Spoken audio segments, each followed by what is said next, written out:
عبادت تو 2 گھنٹے کا کام ہے، روزہ 1 مہینے کا کام ہے، حج 10 دن کا کام ہے، زکوٰۃ 2 منٹ کا کام ہے، جیب سے نکال کے دوسرے کو دے دیا۔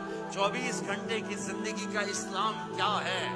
وہ اخلاق ہے، وہ سچائی ہے، وہ پاک دامنی ہے، وہ عزت و آبرو ہے، بڑے چھوٹے کا احترام ہے، خامن بیوی کی محبت ہے، اولاد کا ماں باپ کو عزت دینا ہے، ماں باپ کا اولاد کو عزت دینا ہے۔ یہ میرے نبی کی خوبصورت زندگی ہے۔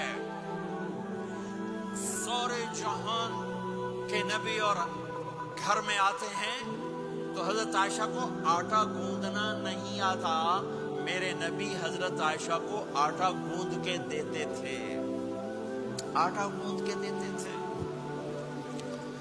اور اماں عائشہ روٹی پکاتی تھی، جب کھانے پر بیٹھتے تھے تو آپ خود نوالے توڑ توڑ کے اماں جان کو کھلاتے تھے۔ اظہار محبت، اظہار محبت۔ ایک نوجوان کہنے لگا مولانا کوئی تعویذ دو، میری بیوی سے لڑائی رہتی ہے۔ میں نے کہا بیویاں تے تعویذ چلتے ہی کوئی نہیں۔ کہنے کا کیا کروں؟ میں نے کہا نبی والا طریقہ اختیار کرو، محبت دو، عزت دو، احترام دو، اور جب کھانے پر بیٹھو 2-3 لقمے اپنے ہاتھ سے کھلا دو۔ کہنے کا اس سے کیا ہوگا؟ میں نے کہا تو دیکھ لینا کیا ہوگا۔ 10-12 دن بعد اس کا فون آیا، میں نے پوچھا میری بات پہ عمل کیا؟ کہنے کا نہیں۔ میں نے کہا کیوں؟ کہنے کا شرم آتی۔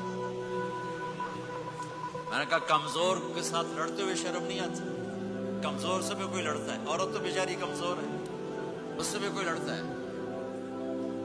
تھوڑی دیر کے بعد اس کا فون آیا، کہنے کا مولانا کمال ہو گیا۔ میں نے کہا کیا ہوا؟ کہنے کا میں نے جو ہی اس کے منہ میں نوالا ڈالا، اس کا منہ وہیں کھلا رہ گیا۔ وہ کہنے لگی تمہیں کس نے یہ سبق پڑھا ہے؟ تو خود تو نہیں کر سکتا۔ انہوں نے کہا مجھے مولوی طارق جمیل نے پڑھایا ہے۔ انہیں ایسے جھولی اٹھائی، اللہ مولوی طارق جمیل ہو آباد رکھے جہاں تینوں بندہ بنایا۔